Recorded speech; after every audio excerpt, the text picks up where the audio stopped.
آپ کے لیے میں بھی اور پاکستانی قوم بھی دعا گو ہے کہ اللہ پاک آپ کو بہت جلد کرونا سے صحت یاب کرے۔ آپ کی طبیعت اس وقت کیسی ہے؟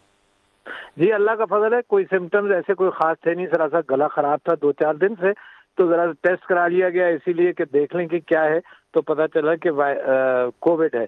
مگر یہ ابھی نہیں معلوم کہ کووڈ یہ اومیکرون والا ہے یا ڈیلٹا والا ہے یا جو اوریجنلی ایشو ہوا تھا، مگر یہ کہ 2 ویکسینز میں سائنو ویک جب سرکار نے اجازت دی تو تب میں نے لگوائی تھی، اور ایک جب انہوں نے کہا کہ 60 سال سے عمر کے زیادہ لوگ جو ہیں وہ بوسٹر ڈوز لگوا لیں، تو ایک لگوائی تھی اور ایک لگنے والی تھی۔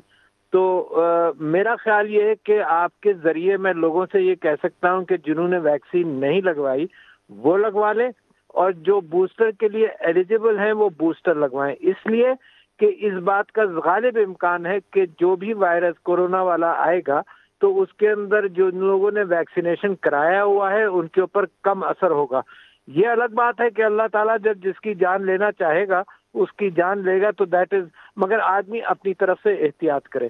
ایک تو یہ، دوسرے یہ کہ حضور آپ کے پروگرام کے توسط سے اگر آپ اجازت دیں تو میں عوام سے یہ درخواست کر لوں کہ جن بنیادوں پر پاکستان میں کووڈ کا اثر کم ہوا، سب سے پہلے تو اللہ تعالیٰ کا احسان ہے کہ کووڈ یہاں پر اتنا نقصان دہ ثابت نہیں ہوا جتنا پڑوس کے ممالک میں اور یورپین ممالک میں ثابت ہوا۔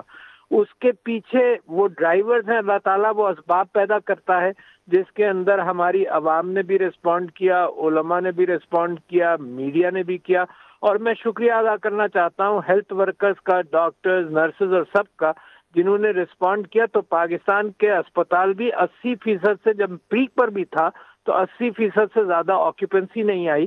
تو میں اب بھی یہی درخواست کرتا ہوں کہ SOPs کو فالو کر لیا جائے، تاکہ یہ جو اللہ کی برکت آئی تھی اور جس میں حکومت کا اور منتظمین کا بھی پورا ہاتھ ہے، اور یہ کریڈٹ میں دینا چاہتا ہوں، یقیناً جہاں بہت ساری چیزیں قوم کی کمزوریوں کا آپ احاطہ کھینچتے رہتے ہیں کہ کہاں امپروو ہو سکتا ہے، وہاں قوم کی طاقت جو انہوں نے دنیا کو دکھائی اس کے اندر بھی یہ کریڈٹ ہے حکومت کا اور عوام کا، مل کر کے ہم نے اس کا مقابلہ کیا۔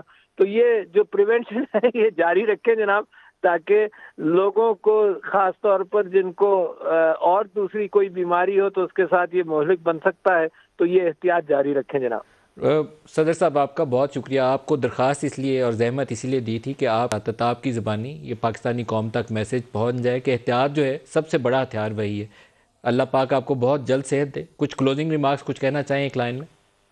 جی، میں یہ سمجھتا ہوں کہ یہ جو جن مشکلات کا سامنا پاکستانی قوم کر رہی ہے، جس کے اندر کووڈ اور سپلائی چین اور مہنگائی یہ سب کچھ ہے، تو میں سمجھتا ہوں کہ قوم بھی دعا کرتی رہے، حکومت کوشش کرتی رہے، جو جس کے بس میں وہ کوشش کرتا رہے۔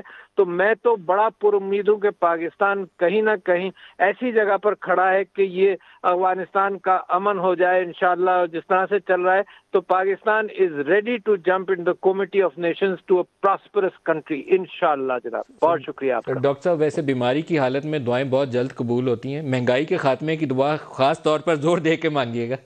جی انشاءاللہ۔